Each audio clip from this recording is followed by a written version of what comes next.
राधा बोर्डे खणकर, नागपूर। कवितेचे नाव आहे बेटा तू कशी आहेस, बेटा तू कशी आहेस,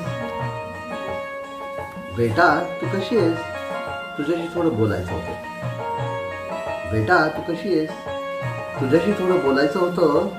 वेगळी दुनियेत वावरताना पाऊल जरा टाक जपून।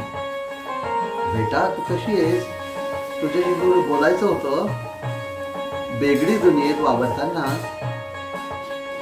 पाऊल जरा जपून टाक, एवढंच तुला सांगायचं। बेटा तू कशी आहेस,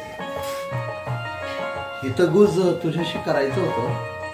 शिलाला कधी विकू नकोस, एवढंच तुला सांगायचं होतं। बेटा तू कशी आहेस, तुझ्याजवळ थोडं बसायचं होतं। आईचे संस्कार विसरू नकोस ना, एवढंच तुला सांगायचं होतं। बेटा तू कशी आहेस, तुला जवळ घ्यायचं होतं, मांजरायचं होतं, गोजरायचं होतं, जीवनाचं गणित सांगायचं होतं। बेटा तू कशी आहेस, छान आहेस ना। धन्यवाद।